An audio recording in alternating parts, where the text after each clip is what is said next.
If you were to tell us here at WCSN a month ago that it would be 36 degrees and there'd be snow all around City National Arena here in Las Vegas, Nevada, we'd call you crazy. Yet here we are on game day, Friday, February 22nd, 8 a.m., and there is snow on the ground. It is a cold 36 degrees, and you know what? Las Vegas is playing it up for some nice hockey weather. Joined with me is Reed Harmon, and welcome to the broadcast you didn't know you were going to be a part of. I did not know I'd be a part of this until about 20 minutes ago, but you know, it's always great to join you, Reagan.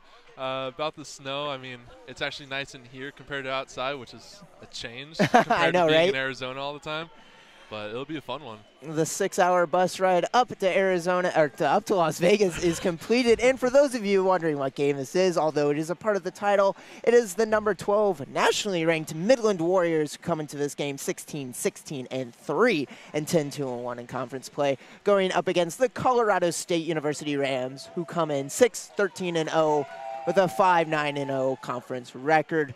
Reed, we are now just a little over 3 minutes before puck drop. National Anthem's about to get underway. Once that happens, we'll step aside, let you listen into the player introductions.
National Anthem done, sticks are down, and we are just about ready to go here. A quick look at who is in net for both teams. For the Colorado State Rams, Tegan Rice gets the nod. Chanters in tonight's game with a 79% save percentage and a 3-8 record on the year.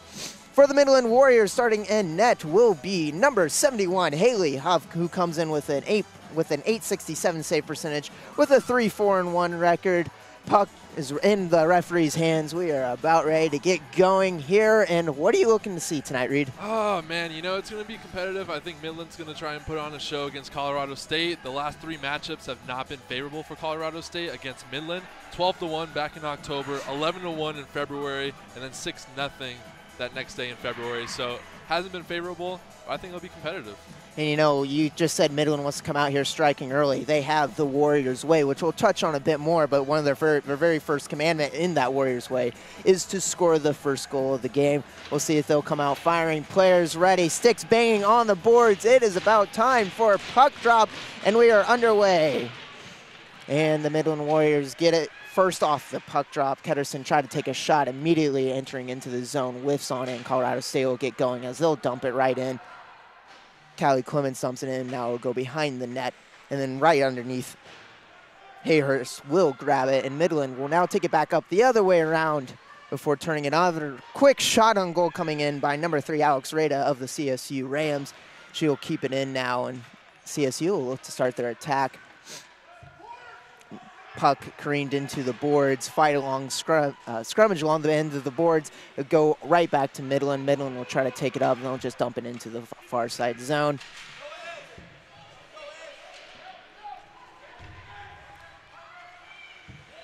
Puck coming in underneath, shot coming in from number 13, Izzy Ushmiel, the big name coming in for their leads penalty minutes, and a huge it factor for this Midland Warriors team. Yeah, I think for Midland, especially them, they want to get off fast, like you were saying. For Colorado State, they're able to get into the offensive zone early, get a shot up early, and I think that's what's most important for them at this moment, just because they've been behind Midland all season long.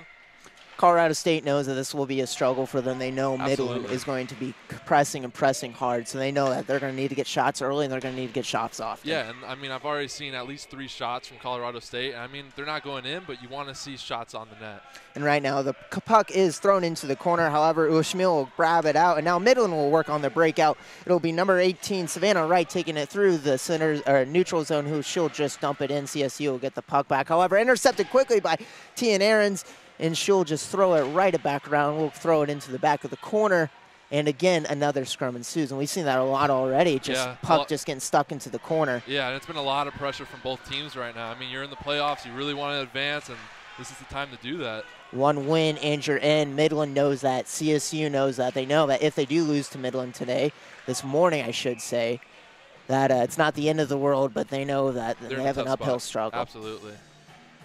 Shot there taken by number 17, Tian Ahrens for the Midland Warriors. Saved by Rise, and we'll get a face-off in the far side corner.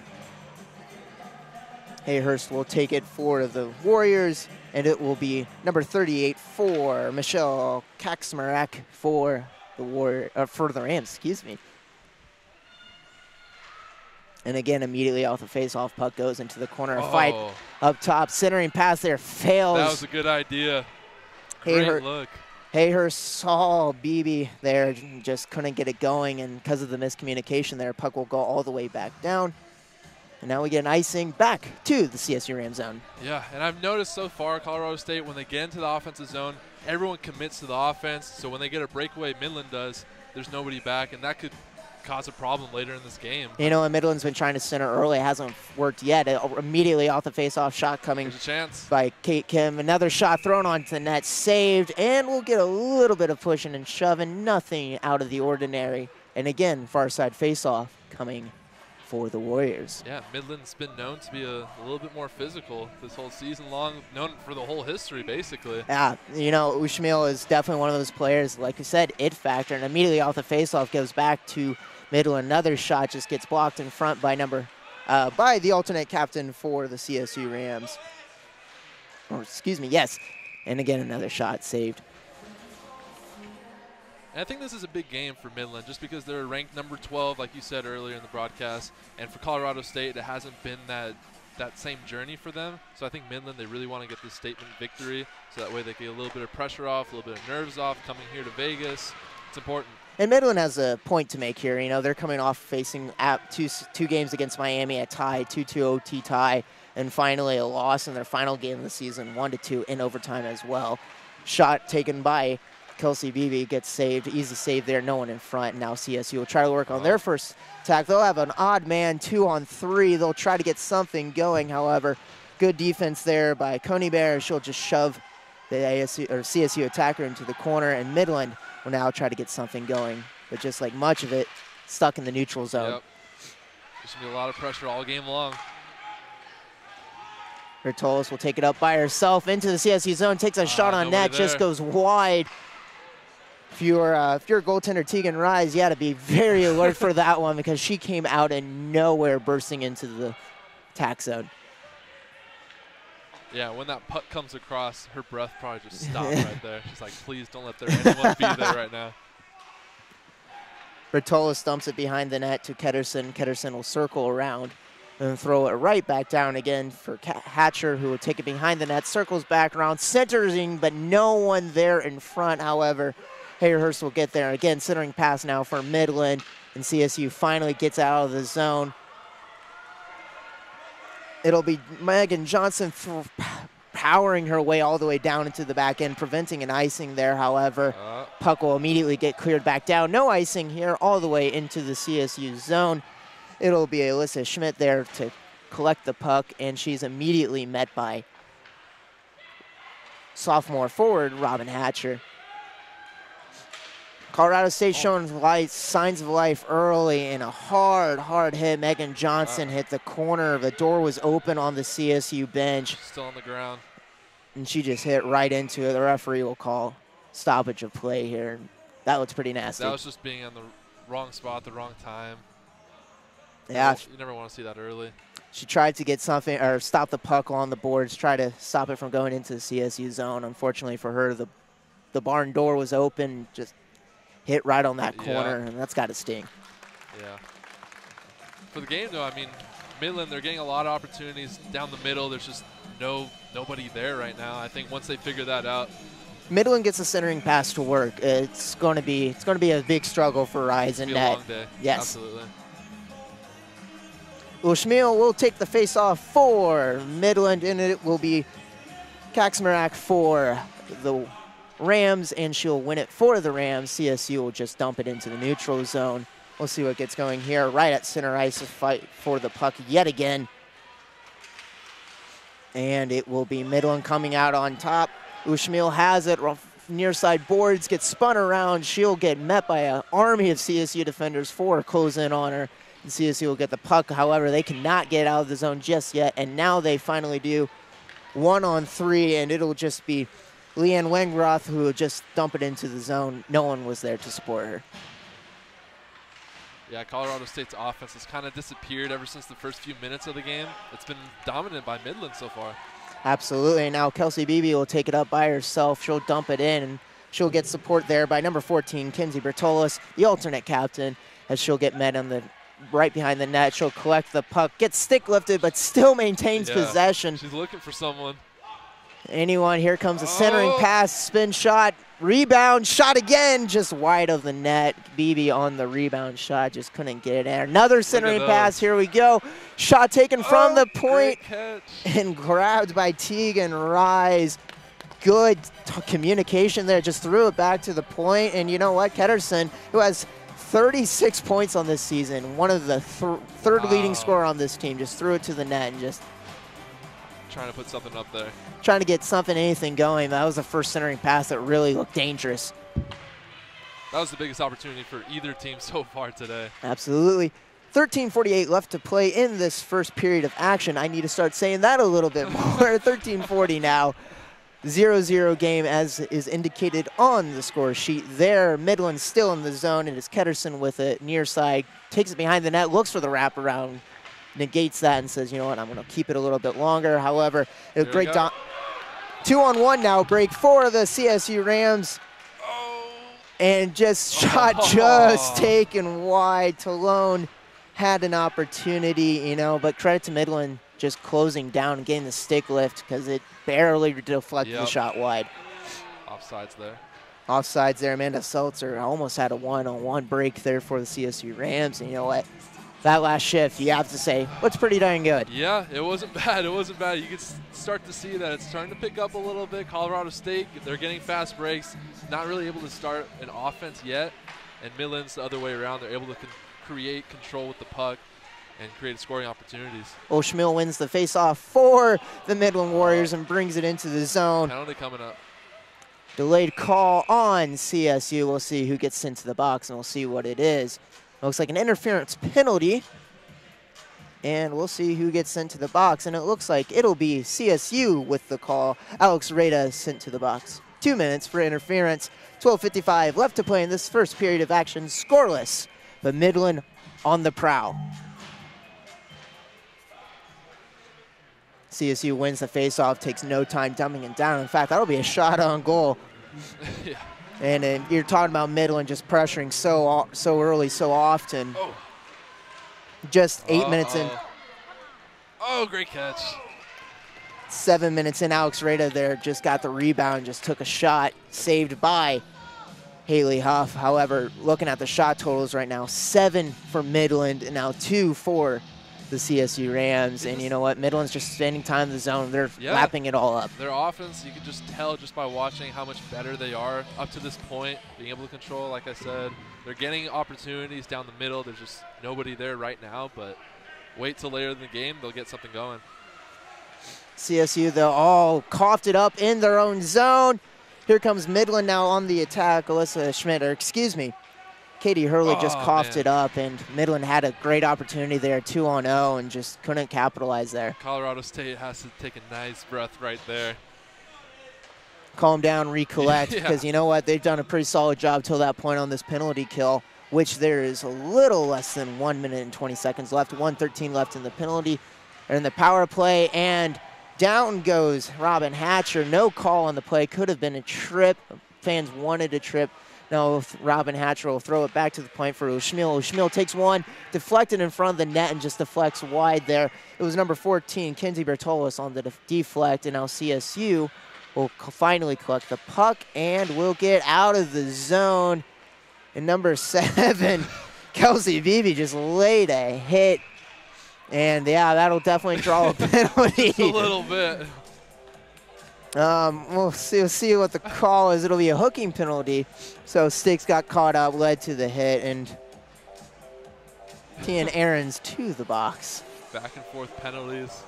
So, which leads to a pretty special time. 4-on-4 play, 43 seconds. 11:38 left to play in this first period of action.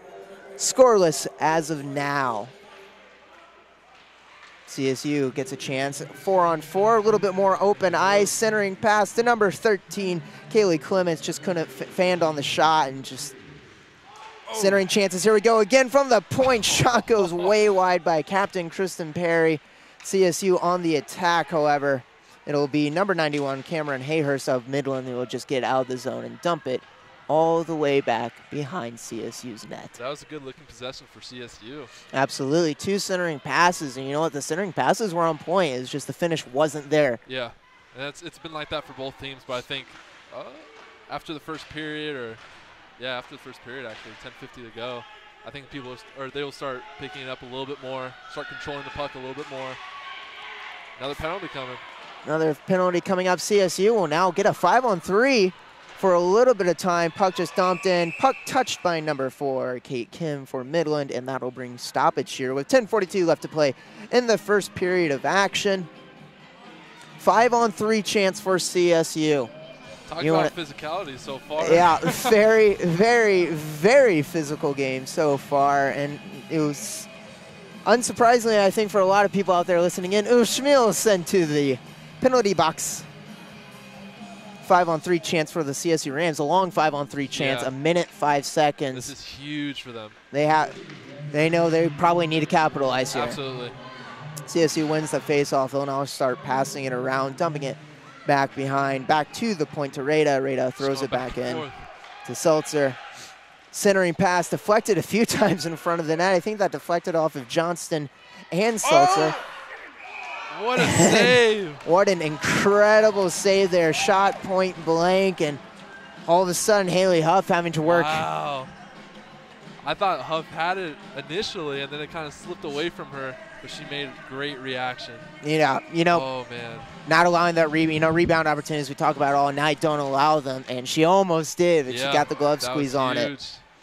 Midland wins the faceoff. It'll be Kim who dumps it out all the way down into the CSU end, and now that'll be 28 seconds left on the 5-on-3 for the Rams.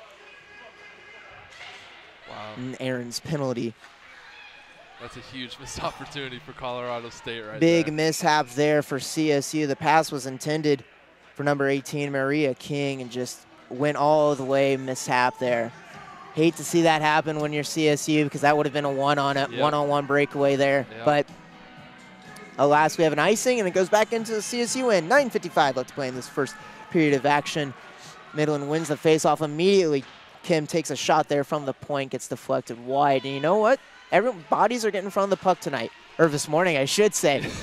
Yeah, no, it's been a pretty even match game. I know Midland got off to a hot start, but Colorado State is trying to. 2-on-2 break there for CSU. Puck Hall, backhanded shot. The puck is still loose, and now they'll finally call it their backhanded shot by Stephanie Talone for the CSU Rams, and all of a sudden, CSU's looking for blood. Huff is starting to realize, okay, CSU's starting to put up some more shots on me. But she's been great up to this point. Shots now starting to even out. 7 for Midland, 5 for the Rams. CSU again wins it, but I guess that's what a 5-on-3 will do. Shot centering in front. Oh my goodness. Way. Oh, it's still alive. It's alive. Johnson fans on it, but back to the point, and no. Colorado State. Holy moly. Here they come. Sequence of events. They're looking. They taste the blood in the water. They are pressing, and they are pressing hard. Puck in the neutral zone. But now Hayhurst has it by herself. She'll take it. Blocker saved by Rise. And oh my goodness, this game just ratcheted up about 100 degrees. 3-on-2 opportunity now for CSU the other end. It'll be Seltzer leading the rush. Centering pass deflected, tipped by Leanne Langroth. Wow. And now things will start to settle down. Let's breathe a little bit more here. Puck dumped back into the neutral zone. CSU still with it, and now all of a sudden it'll be Kristen Perry taking it up by herself. Maintains possession, fights through 3 defensemen, centering to the center. Shot on goal by number 13, Callie Clements. Glove saved by Haley Huff. And now a stoppage of play with 8:31 left to play in this first period. There's so much going on. It picked up within 4 minutes, 3 minutes. All of a sudden, it got back temperature cranked up to 100 degrees. And yep. It may be snowing outside, but it's burning up in here right now. CSU wins the faceoff, and they're very solid winning. Blocked in front there. Shot taken by Wengroth gets blocked in front. However, puck's still alive. CSU fighting. Spin around shot there from the point by Callie Clement. Gets blockered away. And now we go into the corner. Midland just trying to clear it. They can't do it. Wengroth takes a shot right into the pads of Rise. Or excuse me, into the pads of Huff. 8:09 left to play in this first period of action. Look at that. Scoreless. And all of a sudden, CSU leads in the shot clock. I know. Turn of events here. Shots on goal thus far, 9 for the Rams and 8 for the Midland Warriors. Midland spending a lot of time in their own defensive zone trying to stop this onslaught of shots by the Rams. It'll be incredible to see if CSU can keep this up for the next 2 periods, 2.5 periods here. Right now, they knew that 5-on-3 was such a big chance. They didn't capitalize, and now all of a sudden, opposite end, stick handling her way through the defense was Tian Ahrens. However, loses it at the very end. CSU can breathe a sigh of relief for the time being. 7:43 left to play in this first period of action. You know, CSU missed an opportunity on that 5-on-3 and all those shots there, but it's just good to see shots on the goal. It's good to have that momentum. Here we go again. Megan Johnson tries the center pass, gets blocked by number 21 for the Midland Warriors, Mariah Gummer. And now Midland goes to work on the attack. Instead, they'll say, nah, we're going to get a line change here. Lines will switch out as Midland dumps it into the zone. CSU back on the attack. You know, I think they've gotten rid of the whole breakout mentality, and it's rush. Yeah, we were talking about that earlier. Now they're starting to set up an offense, and now they're starting to look like Midland, what they looked like earlier in this game. Shot taken, saved by Rise. Will bring a near side face-off. 7:06 left to play in this first period.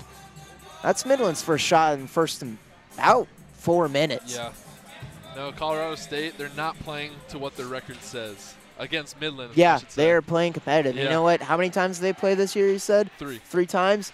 They know each other pretty well. And they were outscored 29-2 in those 3 games. Obviously, whatever adjustments made during that time seem to have been working so up far. to this point, yeah. Centering pass there is deflected by number 29, Darby Easterday. Another golden opportunity for the Midland Warriors. And you know what? The centering pass is starting to work out now. They're there. People are starting to get there. It's going to start picking up. Puck goes all the way down, and you know what? Haley Huff missed her glove to freeze the puck. Referee called it anyways. Yeah. 6:33 left to play, and I think if you're watching this game, you're here at City National Arena, you're kind of surprised with how much passion and fire CSU has come out. So far, yeah, and I think they have a lot of pressure on themselves just because, you know, they haven't had the best season. So to come out hot like they are right now is huge for them the rest of the day. Well, Schmiel wins the faceoff for the Warriors, gives it to Allie Coneybear. Now Midland will try to work on the breakout. Ushmil will take it. She's on the near side boards, and she just finesses her way through 2 defenders. Ooh, hits hard into the board. She had so much speed.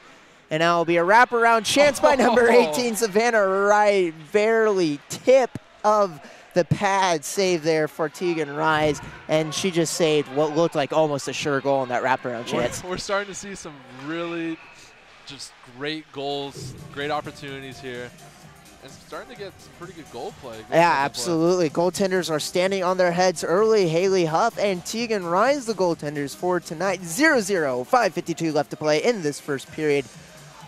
Midland leads the shots on goal, total 11-10. And Midland makes another rush into the zone. It'll be right in front. Aaron's had a clear shot to the net, just went in too close, couldn't get any lift on the puck, and an easier save there for Rise. Yeah, Kate Kimmel swinging to Brown. Underneath, right in front, behind the net now.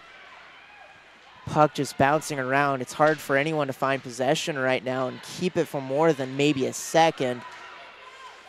It's been like a wave this first period, just starting hot, going back down, went hot again for CSU, and now it's back down. Katie Hurley will take it into the CSU zone. She's by herself while the rest of her team makes a line. She'll spin it around and throw it into the corner. Midland collects the puck, will now work on the breakout, and they may have a chance here. No, instead it'll be Robin Hatcher who dumps it down, but she didn't dump it before she hit center ice, which means we have an icing, and it'll go all the way back to the Midland zone. It's the best part of the cake, worst part of hockey. Little Doc Emmerich for you. 4:54 left to play in the first period. Again, scoreless, and you know what? What started off all Midland has turned into the CSU show. Yep. 10 shots for CSU, 12 shots for Midland. Midland started to pick it up a little bit in this last couple minutes, but Colorado State has really started to take advantage of all the shot opportunities. Robin Hatcher won the faceoff there for CSU, or took the faceoff there, I should say, for Midland. Will get out of the zone. However, CSU will get it right back and dump it in. Behind the net now, a scrum will ensue. Hayhurst with it, now gives it down. And Midland trying to work on anything. Fans are screaming. Here it comes. Ketterson by herself. The shot on net, deflected, rebound. Great defense there. Flung right out of the zone, and CSU had an opportunity, or Midland had a huge opportunity there off the rebound. And you know what? Credit to CSU for clamping down and getting the puck out of the zone. Flicking it right out of there. Puck still in the neutral zone, hits off the boards, takes a funky hop, and Midland's going to be the benefactors to it. It'll be Grothman who has it, takes a shot, rebound, pad, save, and now CSU will work on the other end. And no arm raised there by the referee. Fans wanting a hooking call there from Midland. Not going to get it, and now Midland will take the possession in their own end, and it'll now be Savannah Wright, one-on-one opportunity, stick hurdles her way around the defenseman and just loses it as she tried to go towards the net. You know what? If you're a coach, though, if you're Jason White, you gotta love what you're seeing so far with how the stick handling been and just on the breakouts. Yes. And I mean, those shots are going to come eventually. Absolutely. Delayed offsides there will allow CSU to retain the puck. It'll now be Amanda Seltzer with it. She'll just dump it down, and more line changes for the Rams. Into the zone. Ooh, mishap there. Midland will keep the puck. And you know what? They may, again, be the benefactors of a weird bounce. Kelsey Beebe, as it takes a shot, rebound centering in between the dots. It'll stay Midland's puck. It'll be Kinsey Bertolis with it. She'll wrap it around far side behind the net, back near side boards, and she'll get stopped right then and there. And now the puck will go right back behind the net. Hatcher has it, throwing it back to Ketterson. Ketterson will just throw it back, and CSU will finally get possession in their own zone. Deflected, though, still in the zone, but CSU gets it out. Oh, my goodness, another. It's going to be hard. I can see why. What just happened there, Allie Coneybear just called for checking there, and I can see why she's angry. She was there. She was looking at the puck. They were both looking at the pucks. Heads were down, but at the end of it, she ended up laying a hit, whether she meant to or not, and frustration there warranted. That's tough to see. But that's tough to see. Yeah. Head up, head up, head up. Yeah. It's what you're taught from a young age, and you know what? It's a shame when stuff like that happens, but nonetheless, CSU back to the power play. Coneybear in the penalty box. 2:28 left to play in this first period of action. Scoreless at 0. This could be a crucial power play for CSU. If they could get something going this last 2 minutes of play. I mean, looking back at their 5-on-3 chance that they had, they looked fantastic. Exactly. Well, Schmiel gets it. Oh, my goodness. Just stole it and didn't take any time. She just waited, popped a shot, and all of a sudden, almost a 1-0 game shorthanded. Oh, man, shorthanded. That would have been great. CSU just having trouble breaking out of the zone, and they're on the power play. Hayhurst has it to Schmiel. When those two are on the ice, expect trouble. Hayhurst with 29 points on the season, 9 goals and 20 assists. And, of course, Schmiel leads the team with 22 goals and 22 assists. Wow. All right, here's CSU's chance. CSU now working on their first chance. Shot taken almost outside of the point, I want to say. I think that was taken out before she hit the blue line.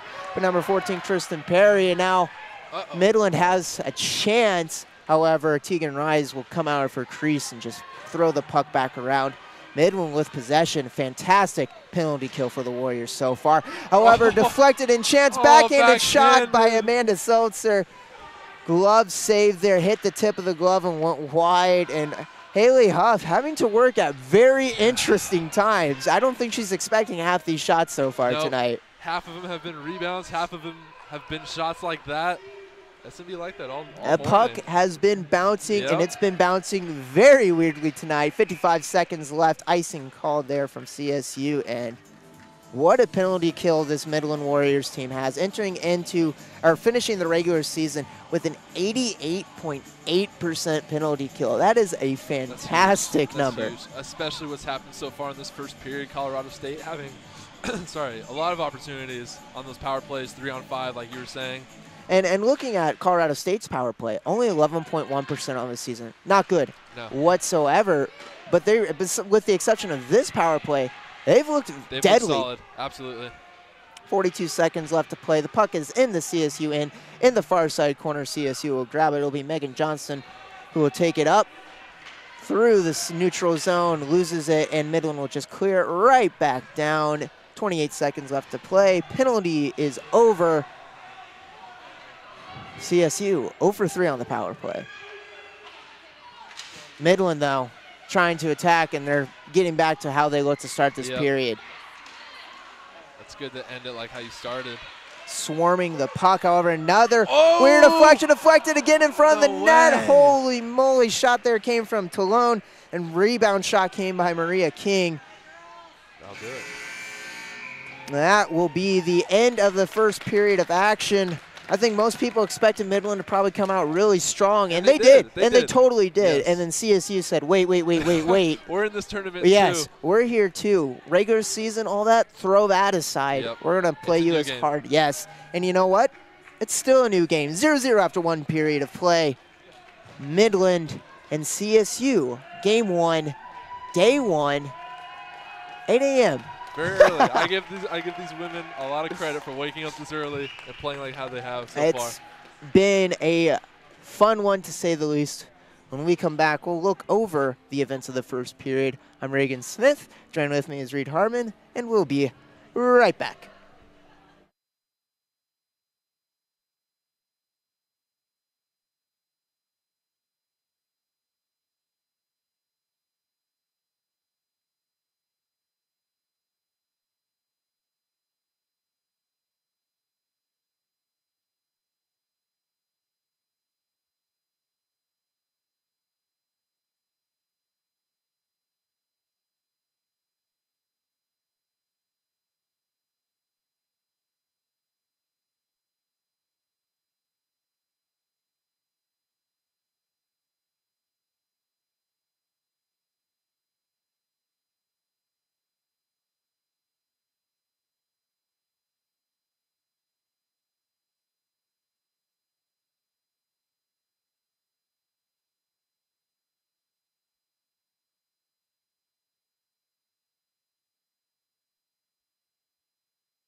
Back here at City National Arena here in Las Vegas, Nevada, home of the Vegas Golden Knights practice facilities. Nothing game here after one period of play. I'm Reagan Smith. Joined with me is Reed Harmon. And Reed, I think we keep saying it, but I think it's such an important topic to focus on, is that CSU looked extremely competitive against Midland today. They looked really good. And I think it's because they know what position they're in right now. And we talked about it during the broadcast, that you win, you're in. Colorado State have not had the success in the regular season, but for them, they're not even thinking about the regular season right now. It's a new game, new season, and they've looked solid up to this point. Yeah, and you know what? And Midland came out firing on all cylinders, and CSU looked like to be on the back of the rails. Like, yeah. They look shook. And you know what? Credit to them. You get a few calls to go your way, and all of a sudden, like, that 5-on-3 power play, it was like something huge. Ignited a spark in this team, and all of a sudden, CSU took the lead in the shot boards after being down 7-2 at one point. And it's 15-12 after the first period in favor of Midland, but at one point, all of a sudden, Midland had 9 shots, and CSU. That's the word I'm looking for. The Rams had 9 shots, and then Midland only had 8. And so this team just came out in the middle of the period. And it was really that 3-on-5 that ignited them. I think they got at least 5 shots off of that. And it wasn't so much about getting the puck in the net. I think it was more about them just gaining that momentum and that confidence and reassurance that, hey, guys, let's just play. Let's just go out, play hockey. Let's beat Midland. But, I mean, both teams have looked solid. It's really anyone's game right now. Absolutely. And CSU, again, it's not these aren't must-win situations. And I think depending on how results go from the later games, Arizona and Colorado will be on Facebook Live on WCSN. Arizona State and Colorado at a little under 20 minutes, or 9:30, at a 9:30. 9:30, yeah. That's what the start time is. I'll be getting out of here. And you'll be leaving me by my lonesome. Hey, you but got it. nonetheless, that will be on Facebook Live, and that will have video. For that stream, we'll have video and maybe graphics. We're working with Ethernet issues currently. Our streaming computer is in Rink A, or Rink B.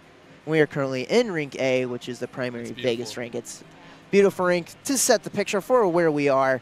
Inside of Rink A, far side, left side, if you're watching on your imaginary TV screen. From two, if you look to your left, you'll see a castle.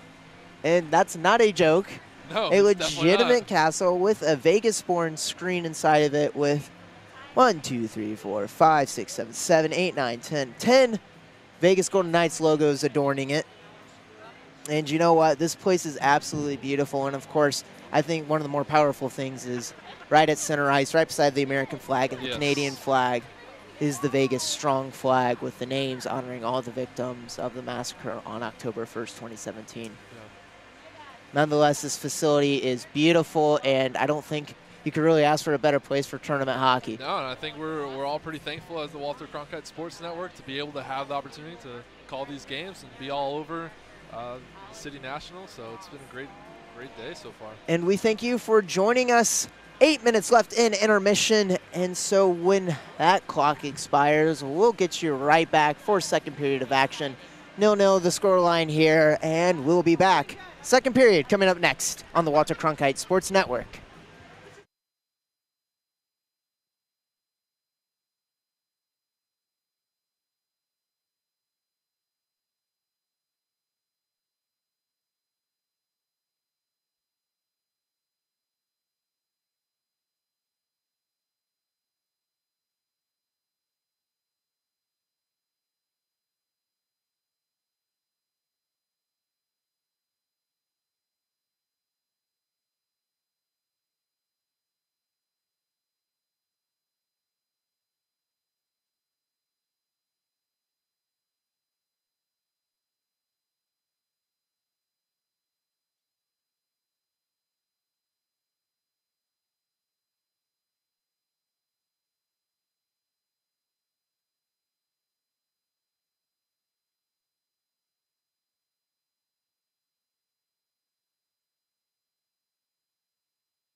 Back here, ooh. Back here at Oceanside, no, old habits die.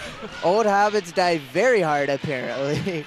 Back here at City National Bank Arena, home of the Vegas Golden Knights practice facilities, and we are about to be underway here for the second period of action. 0-0 face-off taken and won by Midland. Midland will bring it into their own zone, however, and dump it all the way down into the CSU zone. Centering shot, or centering pass there hits the netting and just gets deflected wide, and then all of a sudden CSU has a 2-on-1 odd man rush now. Here we go.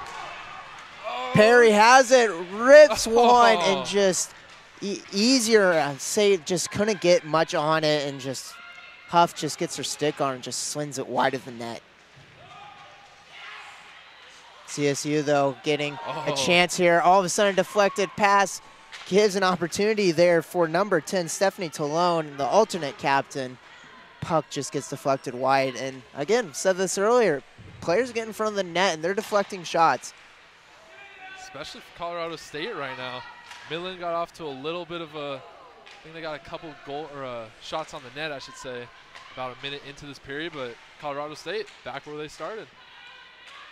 No, Schmiel will try to get it out of the zone. She can, however, the puck gets deflected back to her own teammate, number 4, Kate Kim. And CSU will finally get it. Glove is off of Lou Schmiel's glove. She'll grab that, put it back on. That would be nice to have.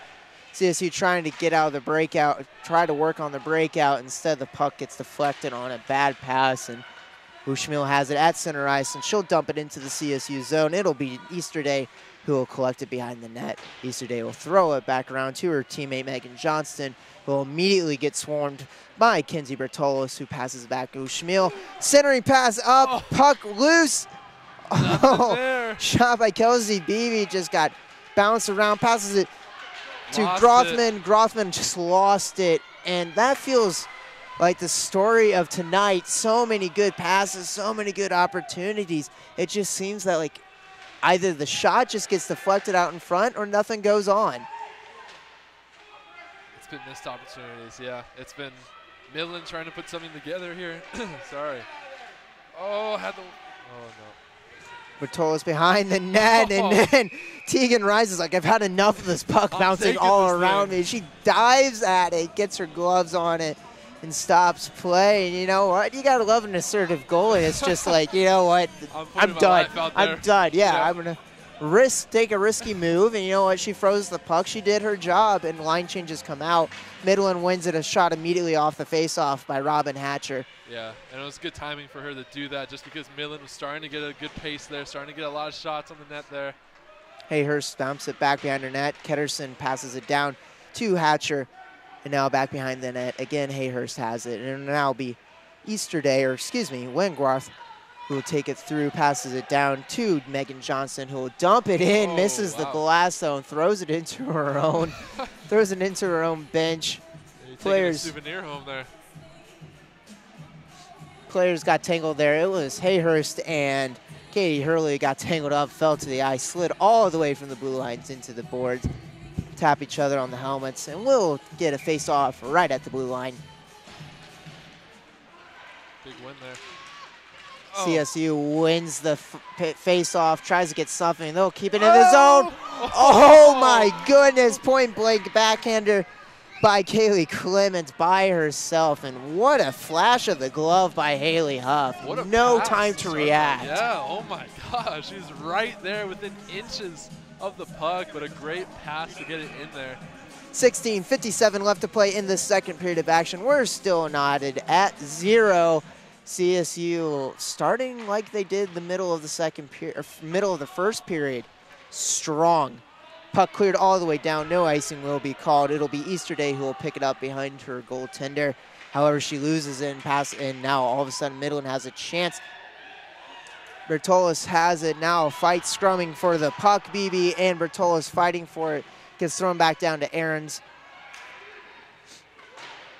And now the puck will finally come free. And now it's a 1-on-3 chance for the CSU Rams. A shot there by Clements just gets deflected by Aarons. And now on the attack comes Midland, who again will just dump it in. BB will just dump it in. Line changes for the Warriors. Yeah, Yeah, and that first goal that happens in this game is going to be a crushing blow to the opposing team just because they're both just working so hard for that first goal. And it's just been so even all game long. Midland has it. It's Ushmil who has it behind her net. She'll pass it down to Coney Bear, who will give it back to Ushmil, and Ushmil will control the breakout, and she'll pass it down to number 19, Meredith Grothman, who will dump it down herself, tries to chase it into the corner. Doesn't get it, however, a lost puck, shot, centering pass there again by Savannah Wright, and just no one was there to receive. However, they still have possession. They're still in the zone. One chance for Kate Kim. She'll bring it around, wrap around behind the net, and that's been a big focus, the wrap around and the centering passes. Centering pass there gets deflected by CSU, and all of a sudden Megan Johnston on the attack for the CSU Rams, but loses it right at center ice. Puck will now trickle down into the Midland end, and Midland will start it, but a bad pass there by number 4, Kate Kim. CSU sees the deflection. He can't keep possession either. This time, though, CSU will get possession, but offsides there. Great hustle there, though, by Katie Hurley to try to get onside. Just couldn't get there in the nick of time. There's been some good pressure from CSU in the neutral zone, just not allowing Midland to get into the offensive zone and allowing them to create an offense. That's been huge for them up to this point. Oh. Now it's a 1-on-0 chance for Aarons, a one-man breakaway. She goes in front of the net, takes a shot. Oh, and a pad save by Tegan Rice. Behind the net, the puck is still loose. Aarons gets back to it herself, and she'll try to get the puck out of the corner. Passes a centering wraparound shot there by, can't see who it is. It looks like that was Bertolis who had the wraparound shot. Indeed it was. The puck is blown dead. We'll see what the call is. I think it was just... Looks like it'll be just a frozen puck, and Midland right back on the attack. CSU has to be happy that the net kind of went out of place there. Yes. 14:27 nice left to play in the second period of action. Immediately off the face-off, a shot by Meredith Groffman just goes wide, and now the puck will go all the way down to the Midland end.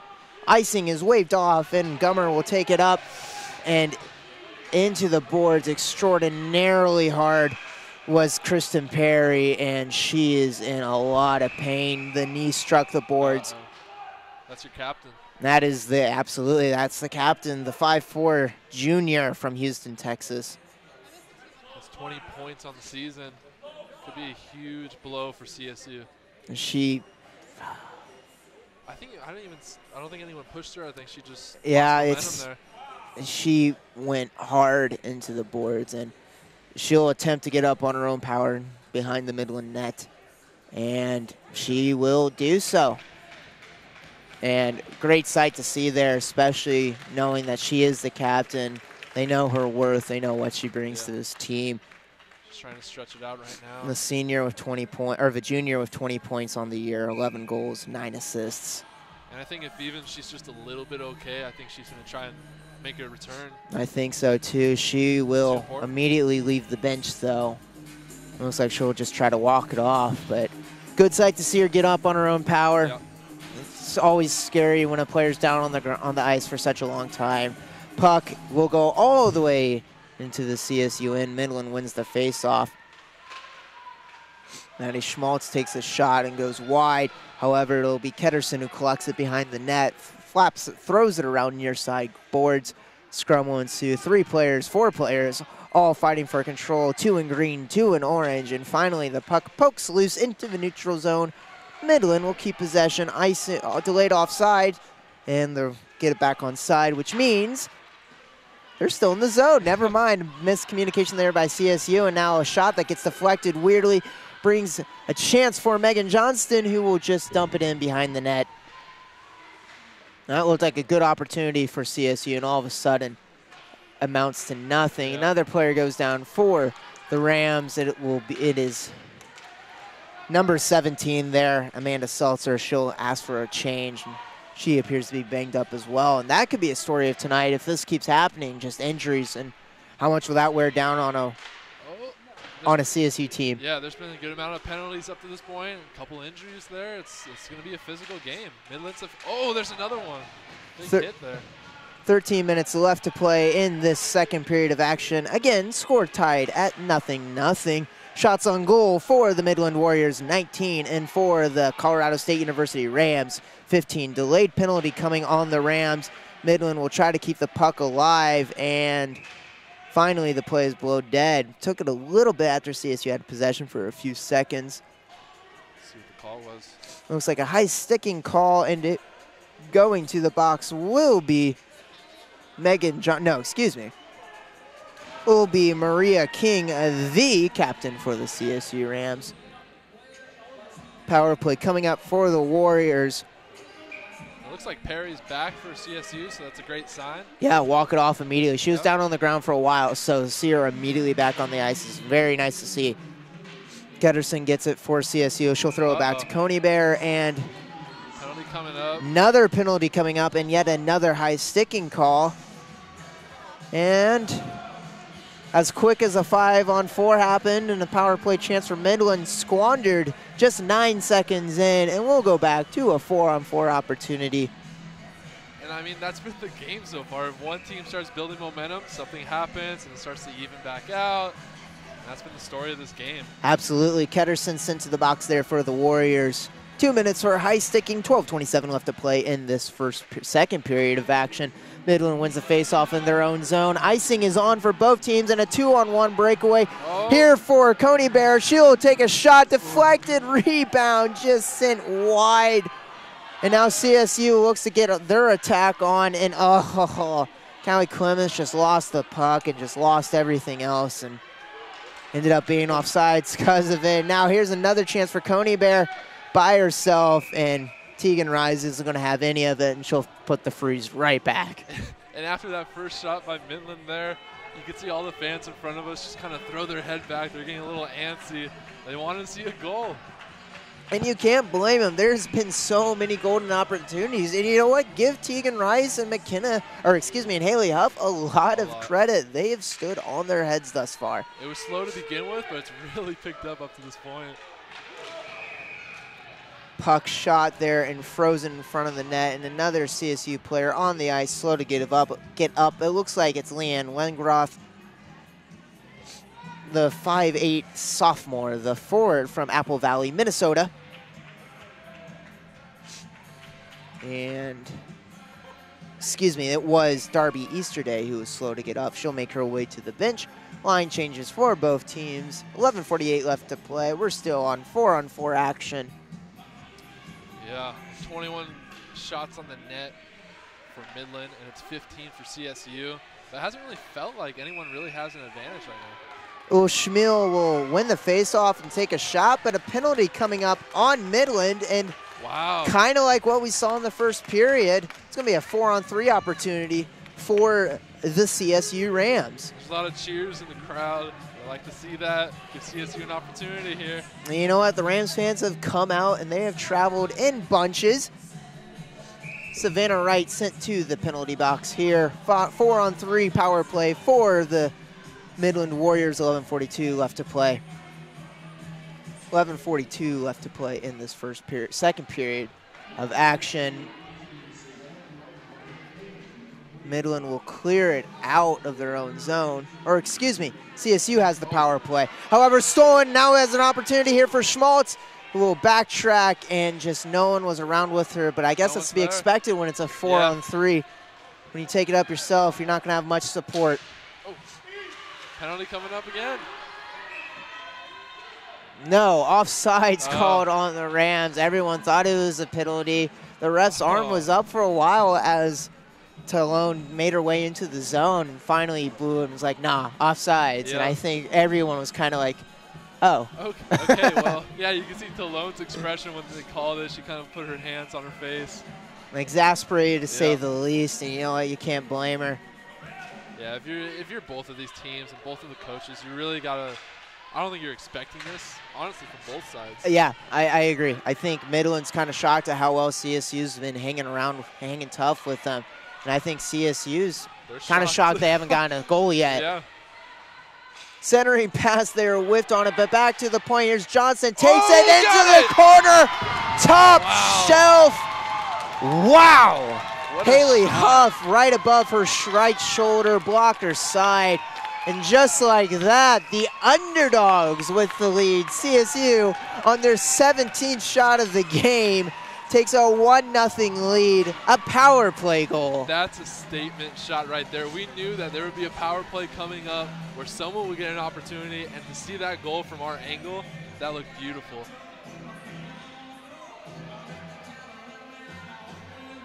One nothing, the CSU Rams lead the Midland Warriors. 10:50 left to play in this second period of action, and I mean, I don't think Huff was expecting that. It was a weird deflection. All of a sudden, Johnston, right place, right time, right from the point, and just top shelf right above, right above Haley Huff's blocker side. I mean, that's a tough shot to block. It didn't look like there was anything open. Oh no, that's precision.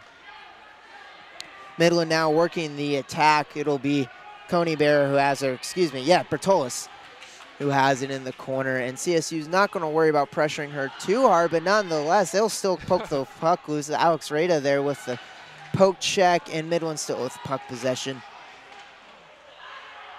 And into the corner. We'll see what happens here. It'll be Easterday with the puck. She'll swing it all the way back down to Maria King, the captain. Schmiel will steal it right from the captain. She'll go behind the net. Tries to do a fake. Everyone thought she was going behind the net.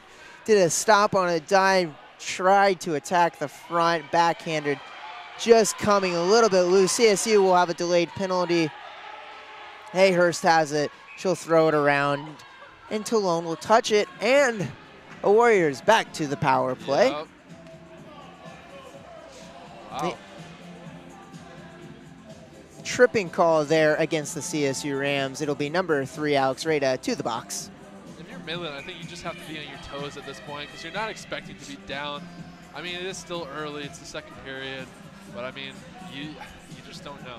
You just don't know. And give all the credit to CSU. I think that obviously they knew they were the underdogs. They've lost every game coming against Midland, and all of a sudden, that hard work and just playing. And you know what? Losing breeds winning. That was not a very good analogy I just made there, but no, you learn from your mistakes and you move on, right? And so this team knows who Midland is. They know what Midland does, and now they're being able to capitalize on it. Their 4th time playing them. I think they figured them out, like you said. 9 minutes left to play in the second period of action. 1:25 left to go on the Alex Rada penalty. Shot there from in between the dots by Miley Ketterson, saved by Tegan Rise. And Tegan Rise is having a pretty solid night, and by pretty solid, I mean fantastic night. 25 shots on goal, and we're just through the set, halfway through this entire game. It could be a long night for her. And not a goal conceded. Midland will win the face-off. The puck gets deflected up there. The shot coming from number 21, Mariah Gummer. And the puck, as it came on its way down, Tegan Rise just books the glove up, looking like a little baseball player there, calling it out, giving a little stick wave. No, that's my puck. Freezes it, and another face-off coming up. Won by Midland. Shot deflected there. Gummer again. Gummer all of a sudden starting to make a statement in the last few minutes here. Ushmiel will take it from the point. Passes it back down far side board. Centering pass. Recovered. Wraparound shot there by Bertolis. And behind the net, it'll be Gummer again. Passes it back to Hatcher, who will hold it, passes it back to the far side. Red line. And then he'll throw it behind the net. And it'll be right with it. Who gives it back to Gummer. Gummer looking. Passes it back to the point to Ushmiel. Ushmiel will pass it back to Gummer. Gummer looking. She's going to take that shot, deflect it up. She gets it right back. Let me drop this down. Let me take a shot. She knows can't close the hand around the puck. Otherwise, that is a hand, not a hand pass. That would just actually, I think that'd be a delay of game penalty. Really? Schmiel will have it though. Now she'll come in. She's looking for blood. Takes a shot. Blocker save there by Rise, and Rise is just getting peppered this last few minutes. 7:35 left to play. Another shot hits the post.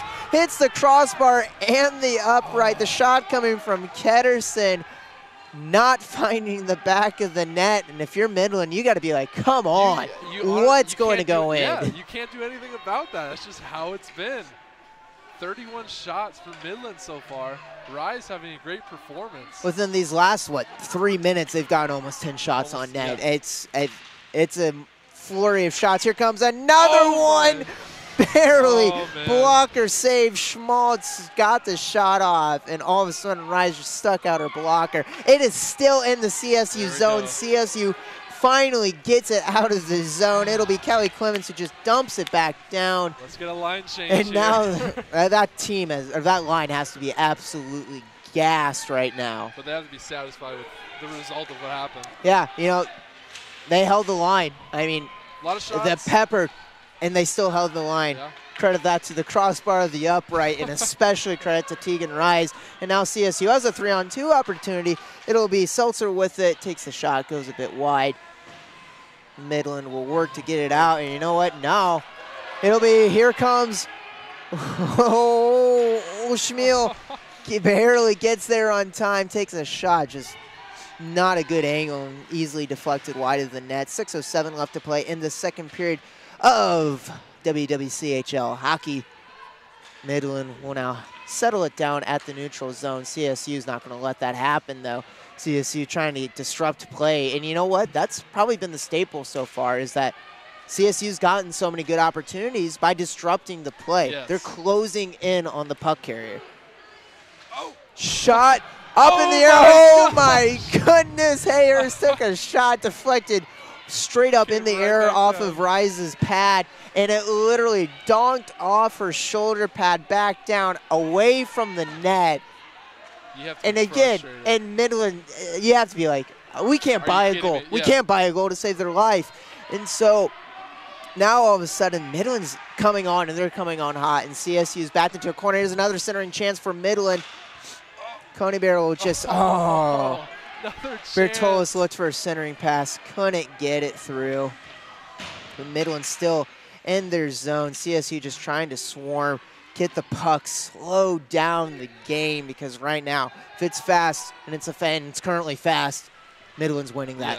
Yeah. Here's another centering pass. Shot goes wide by number 17, Tian Ayers.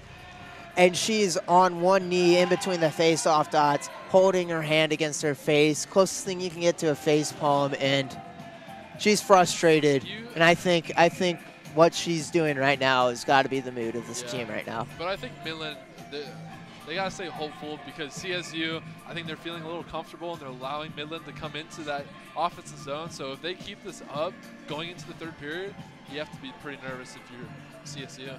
Yeah, and what you say, you keep throwing shots on net, you're going to find the back of the net once. And right now it's hard for Midland to imagine that happening. But, I mean, what was at one point 15 to 12 shot total difference, it's now 32 to 16 in favor of the Warriors. The Warriors are coming on strong, and immediately off the faceoff. That's been something they've been doing all night long. Faceoffs immediately. Now CSU has a chance off the end. Off the face-off there, it was Savannah Wright who took the shot. Saved and blocked her to side by Rise. CSU in their own zone like much of this period. I want to know what the coaches of Midland told them. Look at this pressure. It's incredible so far. Ushmil tries to spin around by herself, takes a backhander. Easy there save for Tegan Rise. And you know what? Yeah, I mean, holy moly. But I think this period is a very, very good statement to say that, like, all it takes is one open look, one chance to capitalize, and you capitalize on that one chance, it switches the momentum. But give Midland so much credit. Immediately after they conceded the goal, all of a sudden they started firing, and the shot total just continues to separate. Oh, and if you didn't see the scoreboard, you would think Midland is winning this game. Because of the shots. You would be expecting Midland to win this game. Oh, the puck goes wide. It's still free. Still free. Oh, no! And the puck was loose. Tegan Rise couldn't stop it, and a wide open net, point blank for Ali Coneybear. Try to backhand it, and she somehow, in center of the open net, inside the crease, backhanded it off the post. Is that nerves? I don't know. I don't know what it is. Wide open net. I don't think you really expected that to happen. It's frustration, I think, is the name of the game if you're Midland. If Ali Coneybear threw the stick down onto the ground, you could hear the slap from up here, and just, it's so frustrating. Like, I feel that you can feel the frustration coming from this team. A little bit of tension here. And credit to them, they're not giving up. You know, many teams would see all these shots that are hitting the post and all this pressure, nothing, and just kind of keel over and say, well, they're not going in. Yeah. So let me stop trying. But this team's, again, 3-on-2 opportunity here. Aarons couldn't get her hand on it. Bertolas tried to play unselfish there and probably should have taken the shot. She was by herself. Yeah. Aarons has it far side, tries to backhand it, and goes way wide of the net. CSU just needs to get out of the zone right now, and they cannot finally do. And now all of a sudden, here comes Easterday trying to get something going. Cannot.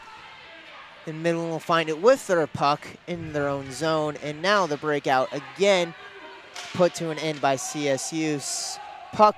Sticks go flying. Offsides there from CSU gets waved off. O'Schmiel has it. She'll dump it in. She will give chase, but instead it will be the captain, Maria King, for CSU to grab it and throw it back out to the neutral zone. Puck goes back in and back into the neutral zone yet again. You know, I wonder what the time of possession is for CSU in this period. It has to be like 5 seconds. It has to be minimal, and O'Schmiel trying to get her own little stick handling skills on. Clever little move, couldn't keep the handle, and now all of a sudden CSU has a quick opportunity, immediately shut down as the line changes finally got to their positions for Midland. Savannah Wright with the puck. She'll throw it in. You know, she's going to get to the puck first behind the CSU net. The scrum will ensue. It'll be Alyssa Schmidt who got there for it. And now Alex Rada has it for the CSU Rams. And now neutral zone is the name of the game currently, but all of a sudden CSU has a chance here. Shot by Callie Clements.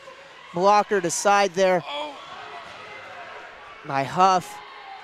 Strong opportunity for CSU there. They've had minimal time in the offensive zone, but when they have had time, they've been able to get a couple good shots. Absolutely. Now Ketterson by herself is going to stick handle her way into the zone, and she'll dump it all the way around the boards for Hatcher. Hatcher will get there first and throw it back down to Ketterson, and Ketterson couldn't get a good handle on it once the puck fell back down to the ice. And now line changes for Midland. And offsides is the call. Outside of the CSU zone, or Midland zone, I should say, comes the near side face-off. 1-0 with 1:10 left to play in this second period of action. Good morning. I even have coffee with me.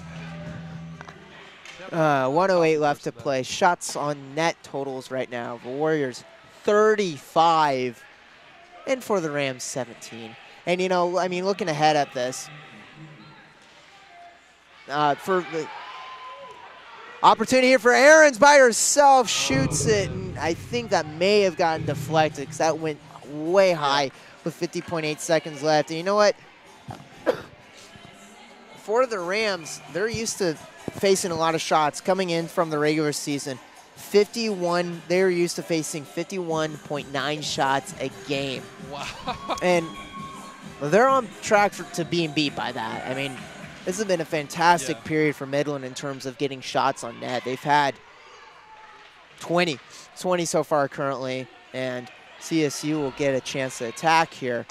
Pass just goes way wide, but no, never say die there for King. She gets there first, but can't get a stick on it.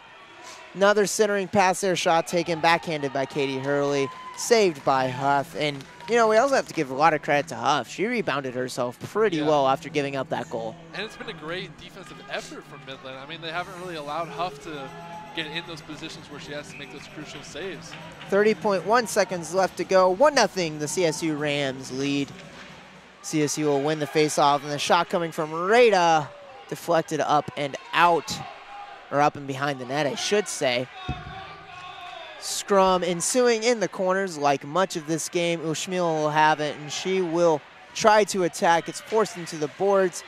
Puck thrown back into the Midland zone, and now all of a sudden it's Wright who has it, taking a shot. 5 seconds. 4, 3, 2, 1. CSU with possession, and that will bring us to the end of the second period of action. I don't think anyone really expected CSU to show out like they have tonight. No. CSU has looked phenomenal, even though they are only having 18 shots on net after 2 periods. And if you're Midland, I mean, what do you do? What do you do?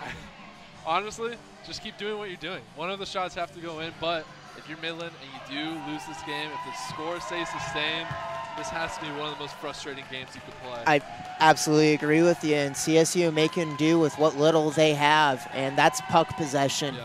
They've had almost none of it, but when they do, they're taking some pretty solid shots, and obviously when you have a 1-0 lead through 2 periods, obviously you're doing something right on both ends, even though Midland has 35 shots. It started to slip away for them a little bit. They did, absolutely. I think CSU was just getting gassed. I mean, when you're spending that much time, Exactly. your defense, you're out on the ice, you're looking at a normal 40-second shift, and all of a sudden you're out there for a minute and a half, 2 minutes. I mean, that takes so much out of you. So this intermission will be a very, very good opportunity for the Rams to recuperate and get ready for this final Rams period. And for Midland especially, too, just to get a shot in the back of the net. I mean, but then again, you can't really do much about it hitting, the side of the net. Just you can't really do much about that. Well, Reed, I think this is about your time to which you'll be going on to the Facebook live stream, which will have a camera. I don't know if it's 1 or 2 cameras. I think it is a 2-camera stream tonight, this morning. But Reed, thank you for being here. Thank you for being my color commentator. Helped me a lot today. Let me know how this game goes. I want to know how this game ends. I will keep you updated. 13:50 left to play in intermission.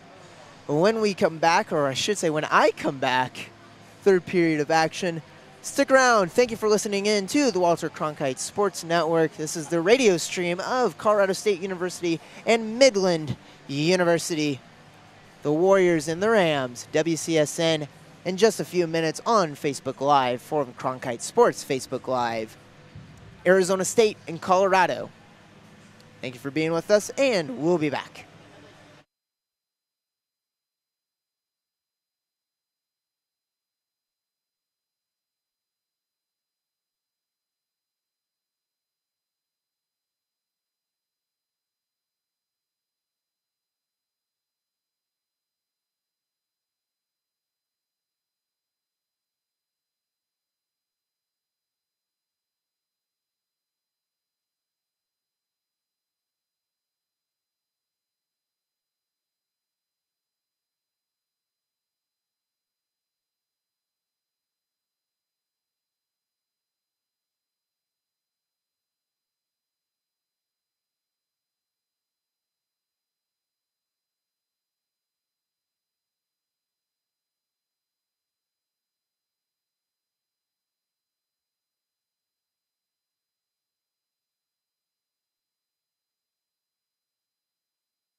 Back here at City National Arena here in Las Vegas, Nevada. Snowy Las Vegas, Nevada, if I must say.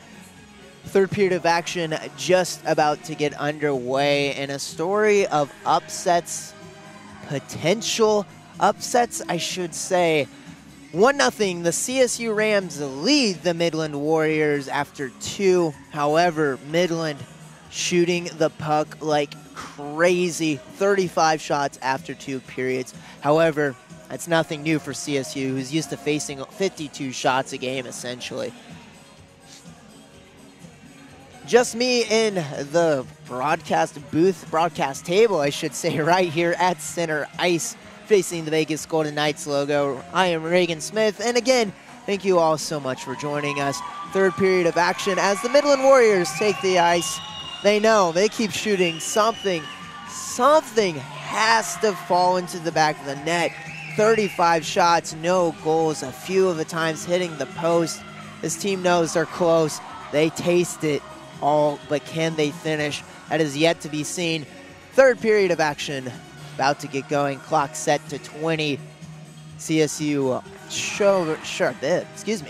CSU hovering around the face-off dot. Stephanie Talone will take the face-off, the alternate captain for the CSU Rams, and it will be Kinsey Bertolis, also an alternate captain for the Midland Warriors, to take the face-off. Everyone's ready to go. The refs getting their final checks. Refs actually coming off the ice for a quick second. Looks like they're going to scrape off some excess snow off the corners of the boards. Doors closed. Refs are congregating. And the refs say, we're ready to go. Here we go. Third period of action, 1-0. Midland banging their sticks against the board like usual, and we are underway. CSU wins the face-off, but it will get immediately swarmed by 3 orange men. And now the Midland Warriors will get going. Puck gets tipped up against the boards and out of play into the CSU bench.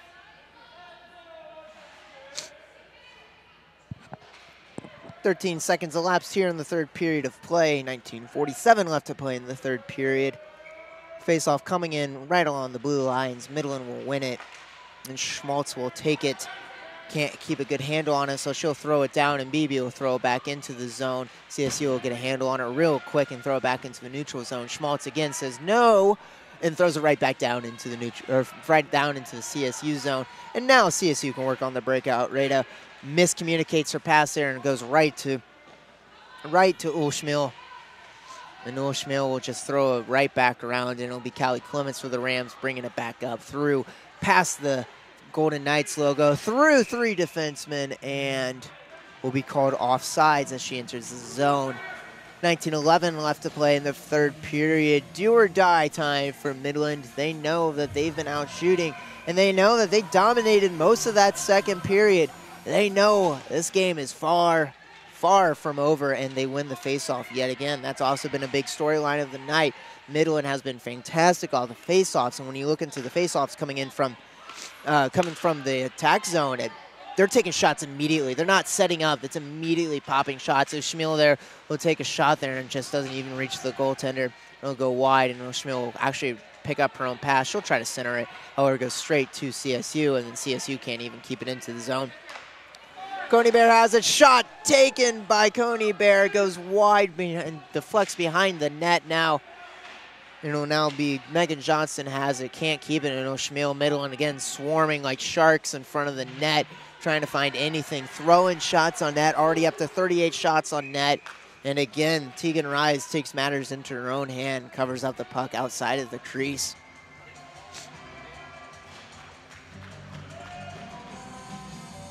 If you're Tegan Rise, you have been fantastic all night long. 40 shots nearly and no goals allowed. Schmaltz has it off the faceoff for Midland.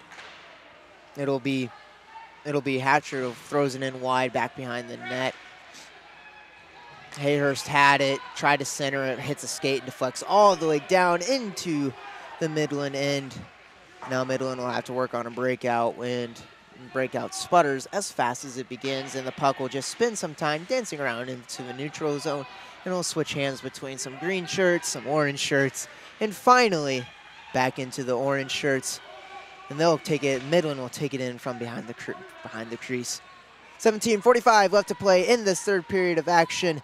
Midland trailing 1-0. However, they have been swarming, they're looking, they're tasting the blood in the water. They just need to capitalize, and they need to do it soon. Right at center ice, it's number 14 for the Midland Warriors, Kinsey Bertolis, and she'll throw it back into the zone.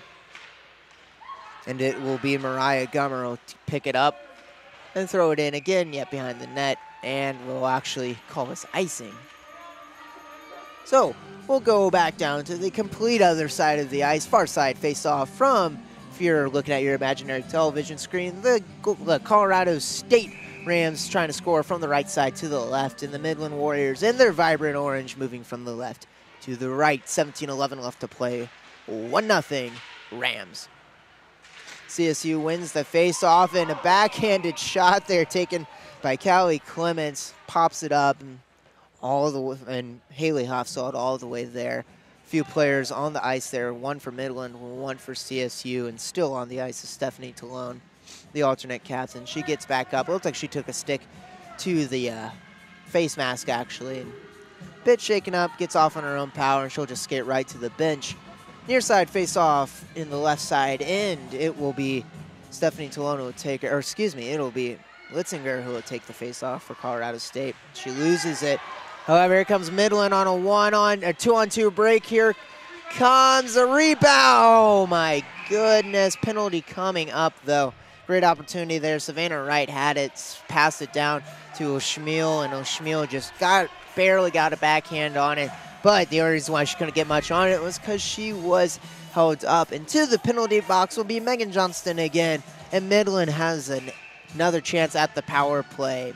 No, not successful thus far. 16:50 left to play in this third period of action, a 2-minute power play. Megan Johnston called for the penalty for the Rams. Midland will win the face-off. And it'll go into the far side corners, and underneath will be Aarons.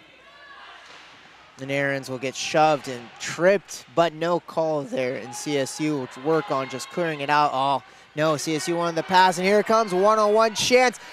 Here comes Clements, and Clements just couldn't keep a hold on the stick. And, you know, credit where credit. Clements right in front of the net again. Haley Huff didn't know where the puck was. Clements thought she had a goal, and Haley Huff just didn't know where the puck was. He always had that jolt of uh-oh when the goalie herself starts looking behind her looking for the loose puck, but in fact it was underneath her pads, and what turned in from a no chance turned into a golden opportunity for Clements herself, and yet Haley Huff comes up big. 16:10 left to play in this third period, 1-0. It'll be number 21, Mariah Gummer for the Midland Warriors, taking it behind the net. She'll scoot around far side, passes it to O'Schmiel into the point, who'll go right into the middle, flip it right back to Gummer, far side dot. And behind, she'll pass it behind the net, and it'll be Hatcher will take it up near side dot this time around, back to O'Schmiel at the near side. Blue line, and now throw it back behind the net. Right now, Midland content on trying to find anything open, and a shot, rebound, saved. No surprise there. Saved yet again by Tegan Rise, who has now saved 41 shots tonight. This woman has stood on her head, and coming into starting from the season, had only a .79 save percentage, allowing 7.97 goals a game. 90 goals on 339 shots, and all of a sudden she has turned into a juggernaut in front of the net. CSU wins the face-off and will clear it out. 40 seconds left on the Midland penalty. Oh, excuse me, 40 seconds left on the CSU penalty. And another penalty called. And it will be against the Midland Warriors. Ali Coneybear to the penalty box. She's arguing her case. She's not happy. Slams her stick down on the door handle to get the penalty box door open. And she's not a happy camper, looking at her coach like, I don't know what you want from me. I tried. 15:25 left to play in the third period of action. 1-0 CSU, the surprise of the day. Of course, it would have to be the surprise of the day. It's game one. Opposite side of me, just 20 feet behind me, behind a bar, is in Rink B, is ASU versus Colorado. That game being streamed on Facebook Live with a camera. 4-on-4 action for another 20 seconds. The Midland will get a chance at the power play. It'll be Hayhurst who takes it by herself all the way from her own end. Takes it by herself with no pressure from CSU. Gets a clean look at the net. And again, Tegan Rise standing stalwart and saving yet another shot with 14:59 left to play.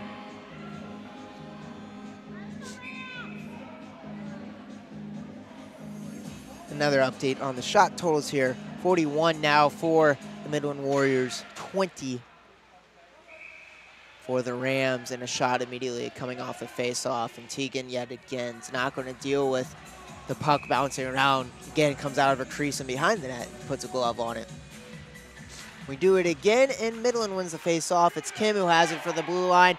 She's corking, she lets it loose, and it hits. It hits Kinsey Bertolis in front of the net, and CSU now has a 3-on-3 chance. Centering pass there just gets barely deflected in front of the net by O'Schmiel, and great defensive play by O'Schmiel. She'll throw it back down. And no icing there as Tegan Rise will take it and play it behind the net. Midland on the power play for another minute. 14:24 left to play in this third period of action. CSU with the puck, though. Or excuse me, CSU on the power play.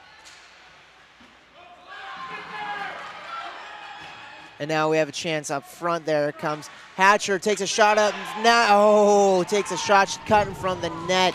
Point blank. And when you're at point blank, you can't elevate. And she couldn't elevate. And Tegan Rise had both of those pads firmly on the blue ice in front of her crease. And there was no getting past that. Again, another great opportunity comes up short because Tegan Rise has been incredible tonight. 14 minutes left to play exactly. CSU wins a face-off and will take it up. It'll be Megan Johnson who dumps it in. She'll chase it herself. She's got the speed, and she'll get there first and bops it all the way to Seltzer back towards the near side dot. She'll throw it back behind the net for Wingroth. They'll throw it back to Seltzer. Just couldn't get it on shot or get it on net. And now Midland has an opportunity. Back the other way is Hatcher. Hatcher by herself, cuts through, loses the puck. Tries to lay a check there, barely does, but it gets the puck loose. And Rado will pick it up for the CSU Rams. She'll take it from behind the net, get it going for the Rams. Oh, pass here, gets intercepted by number 18, Savannah Wright for ASU. Arm is up, penalty coming against the Rams, and all of a sudden, this has turned into penalty central. 13:12 left to play, and the Midland Warriors get a power play opportunity again. It'll be number 29, Darby Easterday, sent to the penalty box for a trip. 43 shots, no goals for the Warriors. Centering pass gets a weird deflection. Oh. Bertolis tried to take a backhander that I don't think Rise saw at all, but it goes wide. O'Schmiel has it, passes it down to Bertolis. Bertolis will take it out the corner and gives it back to Hatcher, who looked for center, and she'll find O'Schmiel. O'Schmiel will cork and pop it, and that's deflected in front of the net. No, it is not. O'Schmiel gets the tying goal. And ladies and gentlemen, this game is tied a power play goal with 12:47 left to play in the third period.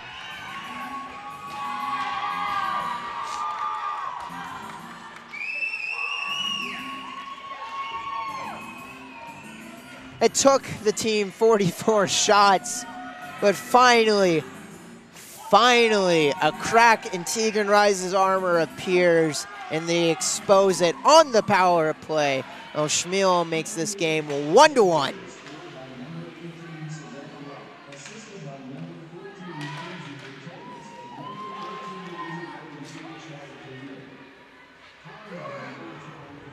Midland has it behind their own net. It'll be Kate Kim who'll dump it back behind and gives it, in fact, to Kristen Perry, the captain for the Colorado State Rams. Puck just being thrown out in front. Shot, rebound in front of the net.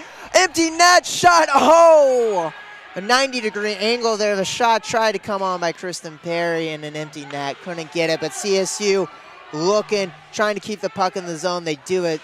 Immediate response. And you know what? This has been the story of the CSU team all night. Whenever they've been faced with a big call, big penalty kill, this team's come out hotter than they've been all night. And all of a sudden, CSU is trying to get shots on net. CSU has it in the Midland zone, trying to attack.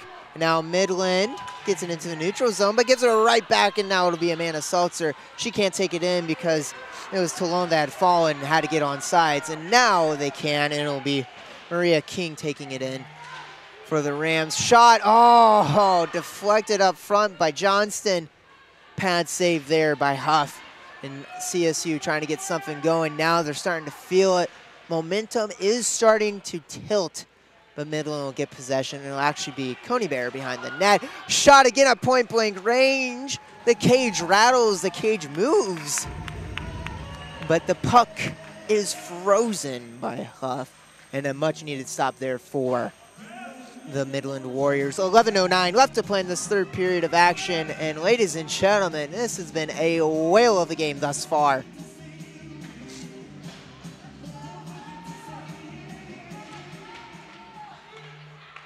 CSU wins the faceoff, so they'll keep it in the zone. In front of the net, oh, was Kristen Perry, and she just couldn't get the shot on net. And now Midland has a chance on a delayed penalty call to 2-on-1. Here it is, Schmaltz pops it, puck is free, rebound, and the whistle will blow in another penalty. Midland just capitalized on the power play. Can they do it again? 10:46 left to play in this third period, 1-all. Into the box, it'll be number 18, Maria King, the alternate captain, with 2 goals and 9 assists. That's 11 points when you add 9 and 2 together. To the sin bin, 2 minutes. Midland win the face-off immediately off reflection off the shot coming from Bertolis, who won the face-off herself, took it, shot it, rebound, still in the Midlands, or still in the zone. Midland will keep possession, and Bertolis will throw it in behind the net, which will allow Alex Rada of CSU to clear, but she will not do it just yet. In fact, she mishandled her own clear and whistle on the pass, and now CSU has a chance. Short-handed, 2-on-1 opportunity here, and it will be a shot by Johnston. Puck goes barely wide of the net. Gummer will pick it up for the Warriors behind the net and pass it to Schmiel, who will get it going again for the Warriors. 1:14 left to play in this power play. Schmiel takes it behind the net, wraps around, will pass it to the point. No, she'll keep it herself, running around all 4 CSU defensemen currently. Schmiel at the point. She has an open player. Coney Bear has it. She'll cork it. Puck gets deflected up and above the net, and now it'll be Kristen Perry who has it. And she just coughed it up in front of the net. Here we go. Let's see what happens. It'll be Coney Bear who picks it up, or yes, Coney Bear who picks it up. And she'll settle it down, passes it to Schmiel, who's Schmiel into the point. Puck just deflected wide of the net, hit a skate. It looked like a CSU skate. And fans getting riled up, wanting a boarding call there against Rada. They aren't going to get it. They're letting them play. Credit to the rest for being consistent in that regard. Coney Bear takes a shot from the point, deflected by number 29, Darby Easterday for CSU. Puck will rattle behind the cage, and Midland still have possession. Oh, what a move there. Shot just gets deflected again. Shot coming from Ketterson. And now Midland still have possession. 6 seconds left, 5 seconds left on the power play. O'Schmiel has it, passes it to Coney Bear, and both sides are got to be gassed by now. Coney Bear takes a shot. I don't know how Tegan Rice saw that, but she got it. Blocker saved away, and holy moly, this is turning into something magical. 8:30 left to play in this third period of action. 1 apiece. Ketterson takes a shot as she fell, and she got a pretty good amount on it as well. Tegan Rise saw it all the way through. Saves it. Shot total is 46 for the Warriors, 24 for the Rams. And Midland coming hard, coming strong. Midland wants to get that lead, secure themselves a spot into the semifinals. And it'll be CSU winning the faceoff here on their own end. But Midland again just collecting the puck. 8:12 left to play in this third period, one apiece. Wraparound shot in! Oh my goodness, Tegan Rise didn't know where the puck was. All of a sudden, Tian Ayers was behind the net, right place, right time, just wrapped it, flipped it right on in. And just like that, Midland has a 2-1 lead.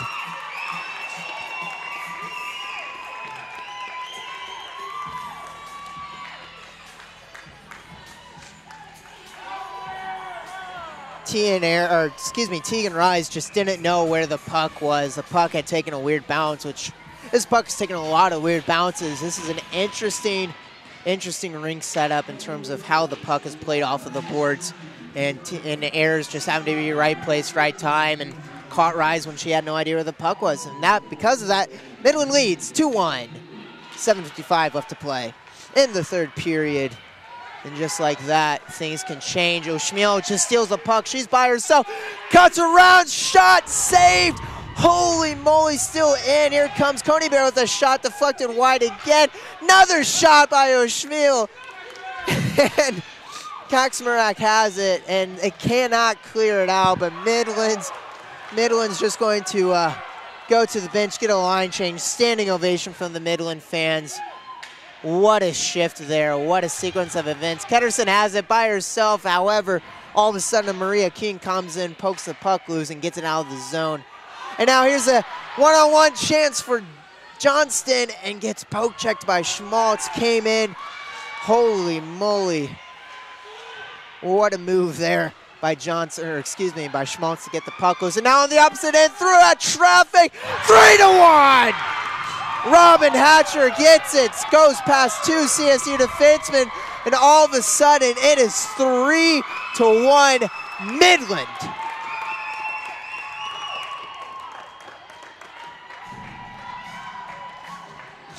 As fast as Johnston had a one-on-one opportunity on one end, all of a sudden Hatcher gets her own breakaway chance, but this time Hatcher capitalizes. 6:56 left to play in the third period. 3-1 Warriors. 50 shots on net for the Warriors, and only 3 goals conceded. Tegan Rise, though, has got to hold her head up high so far, has been stalwart all night long, and just some weird bounces, and finally bounces going Midland's way. And Midland's got to be breathing a sigh of relief, because for the longest time, just stuff wasn't going in. Pucks would deflect weirdly. They would hit the post. They hit the post 3 separate times in the second period. Now finally they're going into the back of the net. 3-1, timeout called by Colorado State, which is why we're taking a little bit while to get going. And now we are ready. Woo! Thank you for joining us. Walter Cronkite Sports Network. You're listening to Midland and Colorado State on the YouTube stream. Go over to Facebook Live for Cronkite Sports to watch Arizona State and Colorado, which I think all stream issues should be good to go.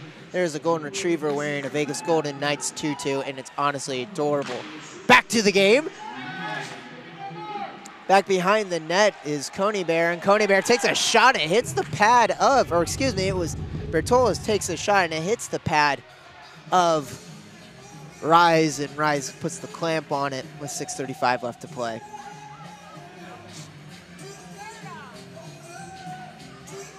Fans now starting to show up for the Vegas Golden Knights practice, which will follow immediately after this game. Vegas plays Winnipeg tonight.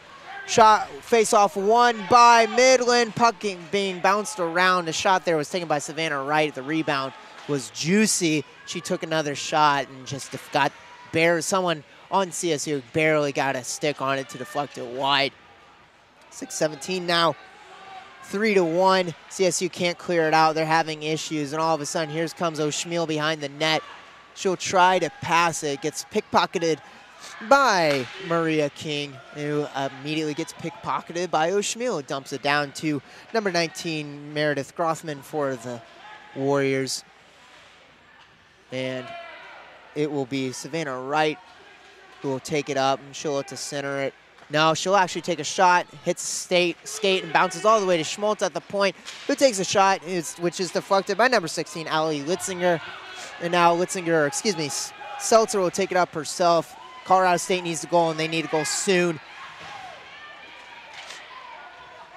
Deflected into the neutral zone, and now it'll be Talone who will take it herself. Centers it, shot coming, just shot wide by Callie Clement. And Callie Clement has been a big spark for this team. She has been everywhere she's needed to be, and she hasn't been able to really capitalize yet, but she has been where she needs to be and has been a big, big factor to why CSU has been so dominant at certain points of this game. Another shot there by Callie Clements. The backhander goes wide, just grazes the left side of the netting, shakes a little bit like a breeze in the wind. 4:57 left to play in this third period of action. 3-1 Warriors lead. CSU looking to strike in the zone.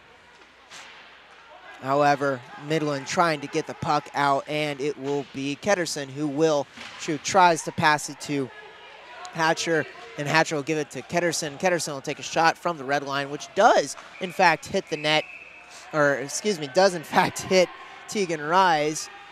And Rise will leave the crease again, get a stoppage. Let the lines change. A little bit of some chirping, and I think that's to be expected. This game ratcheted up in intensity, and the two quick strikes from Midland do not help that. 4:33 left to play. Midland winning the faceoff in the attack zone. It will be Gummer who will throw it and ring it around the boards. And it will be Aarons who will take it and then gets pickpocketed by the captain, Maria King.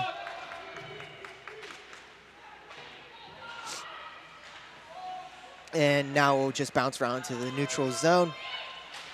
CSU trying to break through, and they get into the Midland attack zone, but can't get anything going. Midland will get the puck right back, throw it back into the neutral zone, but it'll be Alyssa Schmidt who will pick it up for the Rams. She'll fall all the way behind the net and gets pickpocketed, but never fear, Stephanie Talone was there. And CSU still in the defensive zone. Midland starting to swarm around the puck carriers wherever they may be, and it's forcing CSU to go into the corner and make some questionable passes, to say the least. And because of that, O'Schmiel has the puck for the Warriors. She'll dump it down to Grothman, who will throw it back down to O'Schmiel, and O'Schmiel will get forced into the corner. And now she'll wrap around, shot coming from in between the face-off dots. Rise saw it all the way, gets a glove on it, and puts a stop to that attack. 3:25 left to play. Warriors trailing to enter this third period 1-0, all of a sudden with a 3-1 lead. CSU wins the face-off, an important face-off in their defensive end. Perry will throw it down. Penalty coming up against Midland for contact there, whistle blown. Midland parents none too thrilled with the call. It will be Cameron Hayhurst into the penalty box. And so the Rams know they need a strike. 3 minutes left to go in this game, 3:14 to be exact, and a 2-minute power play coming up. They have to score here. Rise looking at the bench. I don't think they're going to want to pull her yet, especially now with the power play opportunity on hand, but she is ready. Face-off won by CSU. Captain there, Kristen Perry, just couldn't get it, and the shot gets deflected. Now Midland has a chance, and they'll attack. However, they'll concede the attack and let line changes go through as CSU tries to get something going. However, it was Stephanie Talone didn't see the pass that came to her, got blocked off of her own skate, and now Midland enters into the attack zone on the kill. CSU recollects, stealing it from Bertolis, and now it'll be Talone who will take it up, sitting at the blue line, passes it across ice, beautiful tape-to-tape pass, and then all of a sudden, will it stay in? It will not. Pass there was meant for Darby Easterday. Darby Easterday wasn't there just yet, as she had just come off the bench, and because of that, it came off the ice. Arm is up for the referee. And another penalty call, this time against CSU for a high sticking. Darby Easterday appears to be the guilty party there, and that's a killer. That's a killer. CSU needed to score on the power play. They got a full minute of the power play, and Darby Easterday is in the box. 2:14 left to play, 3-1, 4-on-4 action for a solid minute before the end of this game. In the 2019 WWCHL playoffs, the first game, the opener here in Vegas. Schmaltz had a shot there, got deflected by number 8, Alyssa Schmidt for the Rams. That's the word I'm looking for. That's the team name I'm looking for. 1:58 left to play in this period of action. CSU now trying to get something off, working out through the breakout, through center ice, past the Vegas Golden Knights logo, into the zone. Alex Rada takes it, and Alex Rada finally gets swarmed by 2 orange jerseys, Kate Kim and Miley Ketterson. CSU, though, has the puck. They'll dump it in. 1:35 left to play. Do or die time. Rise still in net. She is coming out, though. She's looking to pop it. Not yet. Not yet, though. 2 players tangle up and fall. Now Aarons has a chance, 1-on-3 for herself. And now the puck is in this neutral zone. I think Midland will be okay to hold the puck. And another penalty coming on the CSU Rams. And with with a minute left on their first penalty and only a second left on Midland's penalty, we'll have a second of 4-on-3 and a minute 59 of 5-on-3 action for Midland, which may just seal the deal here. 3-1 Warriors lead, a comeback. CSU looked to be pushing the upset, although heavily being outshot. Tegan Rise stood strong through 2 scoreless periods of play, and then Midland decided that it was time to finally put the hammer down and scored 3 goals, 2 in quick succession, and that is how they got the 3-1 lead. With 1:04 left to play in this game, Midland on the 5-on-3 man advantage, and O'Schmiel has it. She'll take it around behind the net, gives it to Hatcher underneath, and CSU will dump it down. 47 seconds left. 42 seconds left now. Midland content to hang on to the puck as time dwindles down in the first match of WWCHL playoff pool play. For those of you wondering about the ASU Colorado game, there's some technical difficulties on our end. The score is 1-0. Colorado leads after the first period. We'll try to get you out there and get a stream going as fast as we can. 12 seconds left in this one. In fact, another hit there, and arms not going up there, and animosity strong after this one. 3, 2, 1, and that brings us to the conclusion of the first game of the WWCHL playoffs. Pool play concludes with a 3-1 Warriors victory, and what a story of the third period. The goal equalized early on, and then 2 goals in quick succession. Aarons with the nail in the coffin. 3-1 the final score here. We thank you for listening in to WCSN, the Walter Cronkite Sports Network. I am Reagan Smith. For everyone listening in, we'll try to get you out to the ASU game as fast as we can. Head over to to WCSN Facebook Live page after this for the rest of the ASU and CU game. We're working on it, and we'll get you out as fast as we got.